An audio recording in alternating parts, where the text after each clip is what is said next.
Mulțumesc tare mult. De unde l-ai cules? De aici.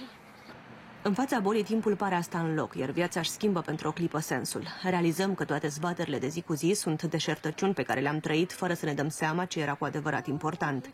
Prin astfel de momente trece fiecare dintre noi. Călin însă avea doar 4 ani când viața i-a fost pusă în cumpănă.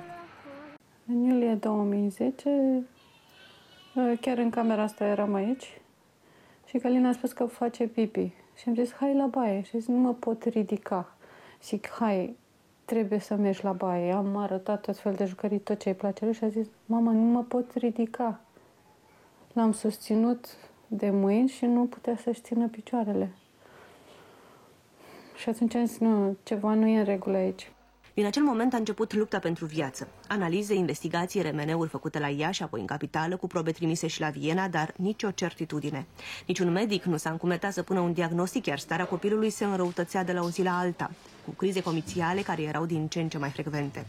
În cele din urmă s-a început chimioterapie la Institutul Oncologic din București și a fost operat pentru a-i se introduce un șunt ventriculoperitoneal pentru reducerea presiunii intracraniene. Am făcut o lună acolo kinetoterapie ca să meargă, pentru că am plecat cu un copil în brațe la aeroport. Nu mergea. Nu se putea deplasa decât foarte puțin. La un moment dat, după ce i-au pus șuntul, pentru că făcea și chimioterapie și presiunea cerebrală s-a mai redus, mi-aduc aminte, într-o zi în curtea Institutului Oncologic, mi-a zis, mama, eu pot să merg puțin. Părinții au luat legătura cu medici din Germania, Statele Unite, Turcia sau Austria. Un singur răspuns le-a dat speranță. Venea de la doctorița Ioana Knoller, plecată din România acum 22 de ani pentru a profesa la un spital din Ravensburg.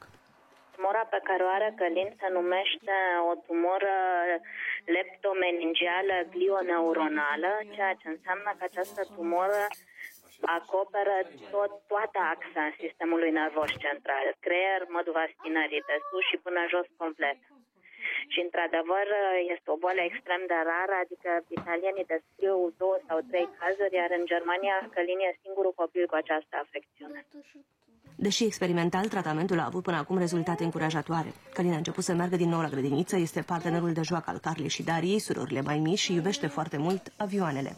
E un copil care a învățat să lupte pentru viața lui și să treacă peste fiecare prag cu răbdare și încredere. Îmi povestești cum a fost la spital? Nu. Nu vrei? Nu vrei să-ți duci aminte? Peste 2 luni, Călin va face un nou control la spitalul din Ravensburg. Călin va trebui iradiat. În momentul în care va trebui făcută această iradiere în Germania, pornind de la ideea că va fi făcută aici, iradierea va costa undeva între 40 și 60.000 de euro. Viața fiecărui copil e neprețuită, mai presus de orice tocmeală lumească. Și totuși, Călin, asemenea miilor de copii aflați în suferință, are nevoie și de ajutorul nostru. Doar așa, părinții vor putea să-i ofere tratamentul care să-i dea șansa de a merge cândva la școală, de a avea o viață normală, prin care să dăruiască la rândul său celor care au fost aproape acum, în clipele de cumpănă. Vrei să-i dau lui? Merită să-i dăm și lui? Vrei? Vrea și el. Sigur? Da, da, da. Vrei? Da. Ce la mine?